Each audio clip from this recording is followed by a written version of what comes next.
नहीं मारे जाते, हश्र तक मेरे गले में रहे कादरी पट्टा तेरा। गौसे पाक का ये निस्बत का पट्टा पड़ा हुआ है, ये अल्हम्दुलिल्लाह हमें बहुत सारी चीजों से महफूज रखता है।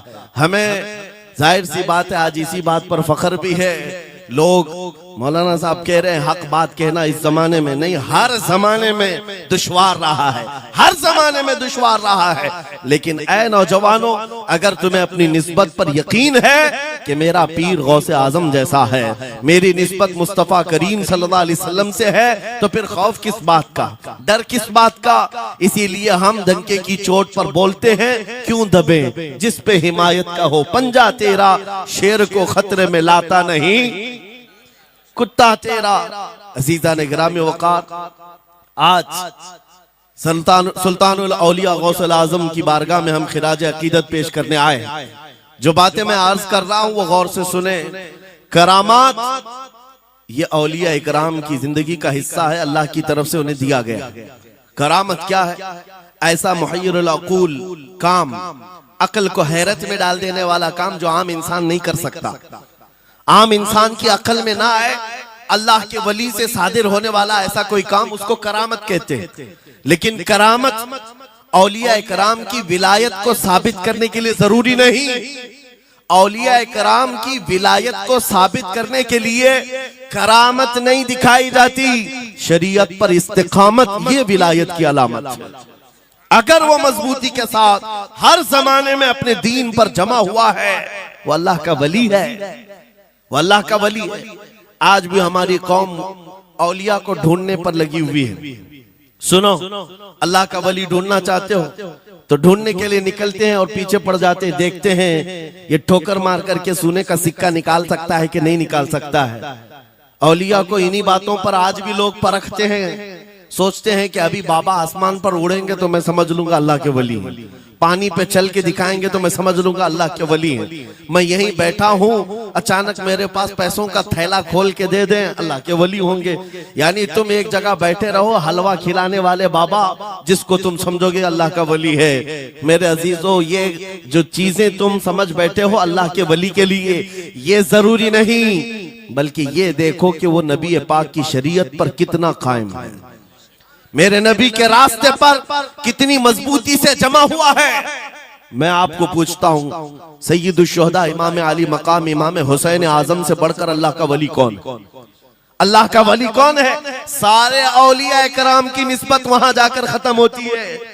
उस हुसैन आजम को देखे करबला के मैदान में अपने बच्चों की कुर्बानी के सामने भी जमे रहे, डटे रहे, करामत का इजहार नहीं किया, शरीयत पर इस्तिकामत लोगों को दिखाया। दुनिया में जैसी भी आफतें आ जाएं, मुसीबतें आ जाएं, अगर दीने मुस्तफा पर जमा हुआ है, इस्तिकामत के साथ खड़ा हुआ है, वो उसकी सबसे बड़ी विलायत है, वो सबसे बड़ा वली है। अल्लाह का वली वो है जो शरीयत पर जमा हुआ है, डटा हुआ है, कायम है।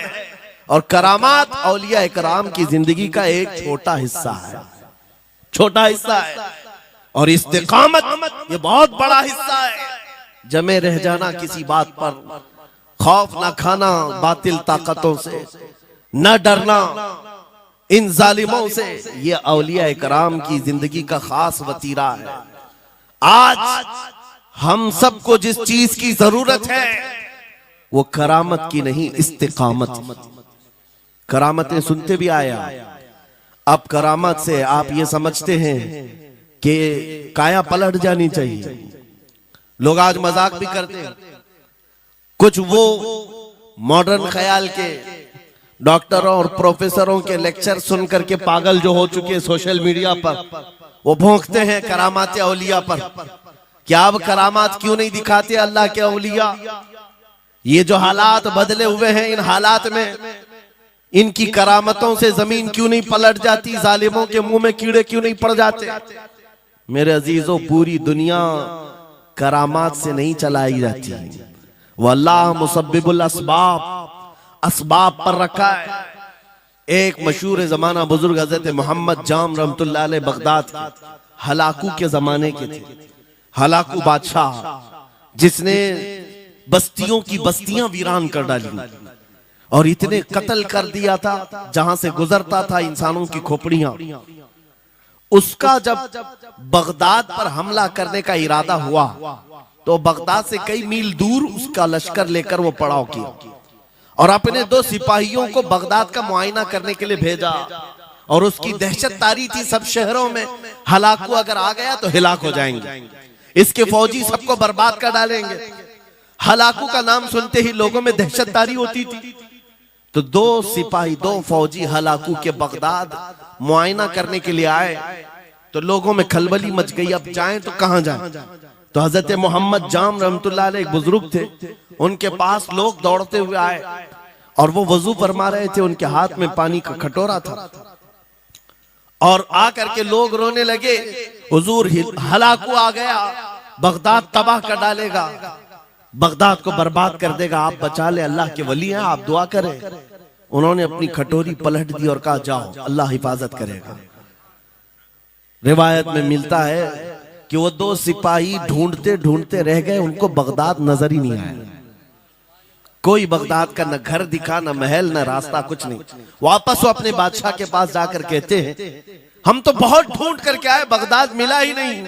हलाकू ने उन दोनों सिपाहियों को कत्ल कर दिया। कहा कि तुम झूठ बोलते हो, मुझे बगदाद की रोशनी यहां से दिखती है और तुम्हें कैसे नजर नहीं आया? या तो तुम निकम्मे हो या तो फिर मेरे साथ धोखा कर रहे हो। कत्ल कर दिया। दूसरे दिन अपने खास 2 वजीरों को भेजा कि जाओ बगदाद का मुआयना करके आओ, गलियां, वहां की सड़कें और वहां के महल्लात, वहां की इमारतें देख आओ। ये 2 वजीर गए और ढूंढते रहे। जैसे ही वो बगदाद में इंटर हुए, आज फिर लोग हलाकू के इन वजीरों को देखकर दौड़े दौड़े भागते हुए इस अल्लाह के वली के पास आया, हज़रत मोहम्मद जाम। आज फिर रोने लगे, कहा हमारी बीवियां बेवा हो जाएंगी, हमारे बच्चे यतीम हो जाएंगे, सब मारे जाएंगे, आप बचा लें।